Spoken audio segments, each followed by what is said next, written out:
बिहार की राजनीति में फिर से हलचल मच गई है। चुनावी रणनीतिकार से नेता बने प्रशांत किशोर ने मुख्यमंत्री नीतीश कुमार पर बड़ा हमला बोला है। उनका दावा है कि नीतीश कुमार अब शारीरिक रूप से थक चुके हैं और मानसिक रूप से सेवानिवृत्त हो चुके हैं। इतना ही नहीं, उन्होंने कहा कि इस बार जेडीयू बिहार विधानसभा चुनाव में एक भी सीट नहीं जीत पाएगी। क्या प्रशांत किशोर की ये भविष्यवाणी सही साबित होगी? क्या वाकई जेडीयू का भविष्य अंधकार में है और क्या बिहार की राजनीति में नया मोड़ आने वाला है? आइए जानते हैं। प्रशांत किशोर, जो खुद कभी जेडीयू के रणनीतिकार रह चुके हैं, अब पूरी तरह से नीतीश कुमार के खिलाफ खड़े हो चुके हैं। पटना में पत्रकारों से बातचीत के दौरान उन्होंने कहा, नीतीश कुमार केवल सत्ता में बने रहने के लिए पाला बदलते रहे हैं। उनके पास बहुत कम सीटें होती हैं, फिर भी वो मुख्यमंत्री बन जाते हैं। लेकिन इस बार ये चक्र टूटेगा। इस बार जनता उन्हें पूरी तरह नकार देगी।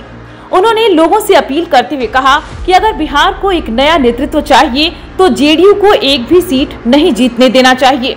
प्रशांत किशोर को अपनी जन स्वराज पार्टी पर पूरा भरोसा है।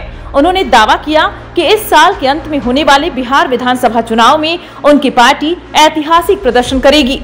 सबसे दिलचस्प बात यह है कि उन्होंने 11 अप्रैल को बिहार बदलो रैली की घोषणा की है।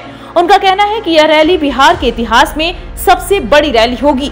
लेकिन क्या सरकार उन्हें इसकी इजाजत देगी? प्रशांत किशोर को लगता है कि सरकार उनकी इस रैली से घबरा रही है और अनुमति देने से मना कर सकती है। उन्होंने कहा, हमें पता है कि नीतीश सरकार इस रैली को रोकने के लिए हर संभव कोशिश करेगी, लेकिन हम पीछे नहीं हटेंगे।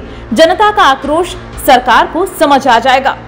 हाल ही में नीतीश कुमार ने मंत्रिमंडल का विस्तार किया, लेकिन प्रशांत किशोर इसे चुनावी स्टंट बता रहे हैं। उनका कहना है कि यह विस्तार केवल कुछ जातियों को खुश करने और सार्वजनिक धन की लूट के लिए किया गया है।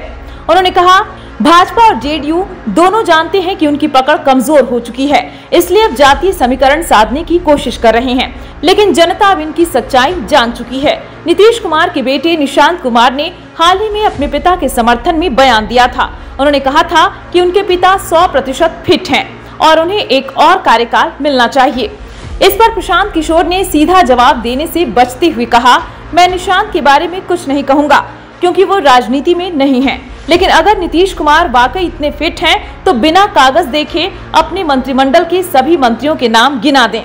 अगर वो ये कर लेते हैं तो मैं अपनी राजनीति छोड़ दूंगा और उनके लिए काम करना शुरू कर दूंगा। बिहार की राजनीति इस वक्त बदलाव के दौर से गुजर रही है। क्या प्रशांत किशोर की जन स्वराज पार्टी नया विकल्प बन पाएगी या फिर नीतीश कुमार और भाजपा की जोड़ी एक बार फिर सत्ता में वापसी करेगी? 2025 का बिहार चुनाव बेहद दिलचस्प होने वाला है। क्या बिहार की जनता इस बार कोई नया फैसला लेने जा रही है? यह देखना दिलचस्प होगा।